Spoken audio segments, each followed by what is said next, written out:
मोहतरम नाज़रीन अस्सलाम वालेकुम। फ़िरका के लफ्ज़ी मायने ग्रोह, कौम या फ़र्क के हैं। नबी पाक सल्लल्लाहु अलैहि वसल्लम का इरशाद है कि मेरी उम्मत 73 फ़िरकों में तकसीम होगी, जिनमें से 72 जहन्नमी हैं और एक जन्नती। और ये वो लोग होंगे जो उस रास्ते पर चलें जिन पर मैं और मेरे सहाबा हैं। नाज़रीन, आज के दौर में मुसलमान बेशुमार फ़िरकों में बढ़ चुके हैं। कोई सुन्नी है, कोई शिया, कोई देवबंदी, कोई बरेलवी, कोई फ़िक़्ह हनफिया से ताल्लुक़ रखता है तो कोई अहले सुन्नत वल जमात से। जबकि कुरान पाक में इरशाद है, अल्लाह की रस्सी को मजबूती से थामे रखो और फ़िरकों में मत पड़ो। अल्लाह पाक ने कुरान पाक में बेशुमार मकामात पर फ़िरके बनाने से मना फरमाया है। एक जगह इरशाद बारी ताला है, हर वो शख्स जो फ़िरकेबाजी करता है, फ़िरके बनाता है, तो ए नबी कह दो उनका तुमसे कोई ताल्लुक़ नहीं, यानी जो भी फ़िरके बनाता है वो उम्मत मुस्लिमा से खारिज हो जाता है। यही पेशन गोई हज़रत मोहम्मद सल्लल्लाहु अलैहि वसल्लम ने की थी कि उनकी उम्मत क़यामत तक 73 फ़िरकों में बढ़ जाएगी। आज दुनिया भर में मुसलमान जिन मसाइब और आफात का शिकार हैं, उनका सबसे बड़ा सबब आपस का तफरका है, वरना अददी कसरत और बादी असबाब वसाइल के एतबार से मुसलमान ज़्यादा ताकतवर हैं। लेकिन बदकिस्मती से आज उम्मत मुस्लिमा एक उम्मत की बजाय एक मुंतशिर हजूम नज़र आती है। आज इस उम्मत में जो तफरका सबसे ज़्यादा खतरनाक है वो दीन इस्लाम के नाम पर है, जिसमें एक फ़िरका अपने मुखालिफ फ़िरके से दुश्मनी और कत्ल व गारतगरी में मसरूफ़ है। आप किसी भी फ़िरके के इंसान से बात करें, वो खुद को और अपने फ़िरके को सही मानेगा और दूसरे को गलत साबित करने के लिए दलीलें पेश करेगा, जबकि इनमें से अक्सरियत को अपने फ़िरके की भी सही मालूमात नहीं होती। नाज़रीन, अब सवाल ये है कि कौन हक़ पर है और कौन गलत।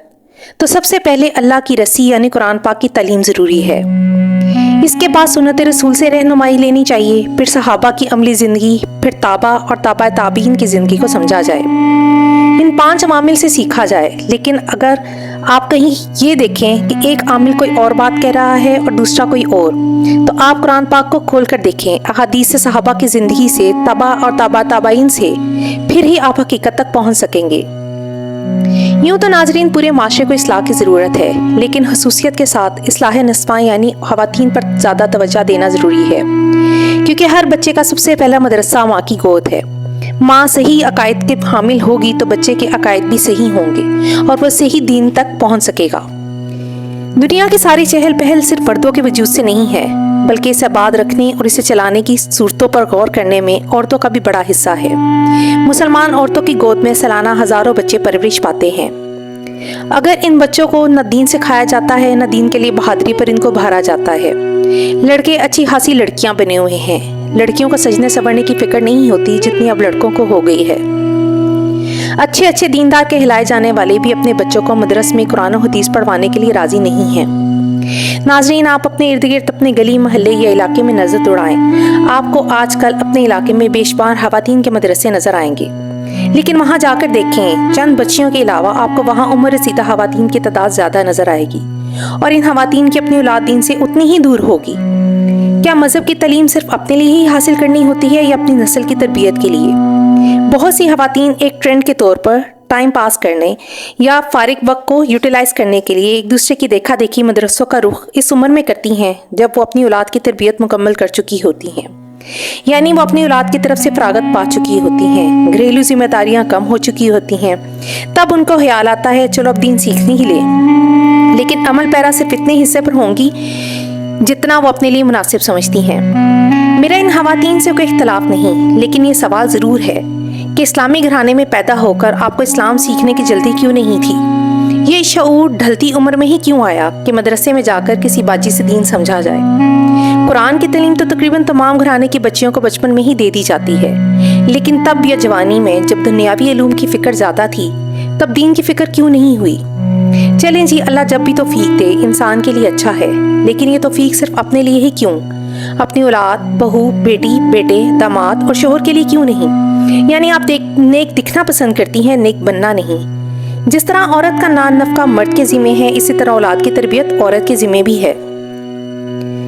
मदरसों में बहुत सी अच्छी बातें सीखने को मिलती हैं, लेकिन इन पर अमल कितनी खवातीन करती हैं? पर्दा के अहकामात हों या शादी ब्याह के मामलात में फजूल रसूमात, इन मामलात में यही मदरसे में आने वाली खवातीन बेबस क्यों नजर आती हैं? جب آپ ساری تعلیمات پر جانتے بوجھتے عمل نہیں کر سکتی تو پھر آپ کو سیکھنے کا کیا فائدہ؟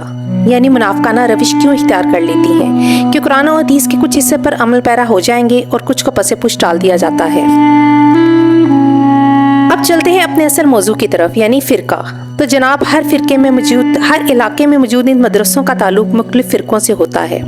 کوئی کسی ایک چیز کو صحیح قرار دیتا ہے اور دوسرا کسی دوسرے کو۔ ہر فرقے کی عالمہ یا عالم صاحب قرآن کی تفسیر کو اپنے الفاظ اور اپنے انداز میں بیان کرتے ہیں۔ کبھی کسی نے اپنے شاگردوں کو غور و فکر کی دعوت کیوں نہیں دی؟ ہمارے مدرسوں میں وضو، نماز کے صحیح طریقے، پردے کے احکامات اور دوسری بیسک اسلامی تعلیمات سے آگے کچھ نہیں سکھایا جاتا، جبکہ قرآن بار بار غور و فکر کرنے پر دعوت دیتا ہے۔ ہر فرقہ دوسرے فرقے کے طریقوں کو غلط قرار دینے پر تلا ہوا ہے۔ کیا ہم اس فرقہ پرستی سے نہیں نکل سکتے؟ آج کل آپ کسی بچے یا بچی کے رشتے کے لیے معلومات اکٹھی کریں تو اس میں اس کے مذہب کے ساتھ ساتھ سنی، اہل حدیث، بریلوی تک لکھا ہوا ملے گا۔ کیا صرف مسلمان ہونا کافی نہیں؟ قرآن بار بار کہتا ہے، کیا تم غور و فکر نہیں کرتے؟ کیا ہم لوگ ان مولویوں اور مدرسے کی باجیوں سے ہی اسلام سیکھ سکتے ہیں؟ کیا خود قرآن کو پڑھ کر نہیں سمجھ سکتے؟ اچھے خاصے پڑھے لکھے لوگ بھی اس حد تک ٹیکنالوجی کے اس جدید دور میں ان لوگوں کی تقلید میں لگے ہوئے ہیں جو فرقہ واریت کو ہوا دیتے ہیں۔ قرآن کی تعلیمات کو سمجھنا ہے تو سب سے پہلے سیرت رسول اور سیرت صحابہ کو سمجھنا ضروری ہے۔ جب تک آپ سیرت کی تعلیم حاصل نہیں کرتے، قرآن کی تعلیمات بھی آپ کو سمجھ نہیں آئیں گی۔ ہر عاقل بالغ مرد و عورت کو خود سیرت کا مطالعہ کرنا چاہیے اور قرآن کو سمجھنا چاہیے۔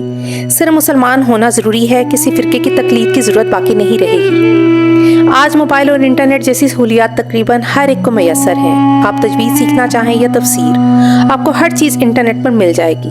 مختلف ایپس کے ذریعے آپ حفظ و ناظرہ اور تجوید سب کچھ سیکھ سکتے ہیں۔ قرآن کا ترجمہ پڑھیں، کسی عرب اسکالر کی تفسیر پڑھیں، آپ کو آپ کے تمام سوالات کے جواب قرآن میں ہی مل جائیں گے۔ آپ کو ان فرقہ پرست باجیوں اور مولویوں کے پاس نہیں جانا پڑے گا جن میں سے اکثریت آپ کے دماغوں میں غلط عقائد بھر رہی ہیں اور اپنے مسلک میں کنورٹ کرنا چاہ رہی ہیں۔ بہرحال ہر انسان کا اپنا نظریہ فکر ہوتا ہے، اپنی ایک سوچ ہوتی ہے۔ ہو سکتا ہے کوئی میری باتوں سے اختلاف کرے اور کوئی ان کو صحیح سمجھے۔ اگر میری کسی بات سے کسی کی دل آزاری ہوئی ہو تو میں معذرت خواہ ہوں۔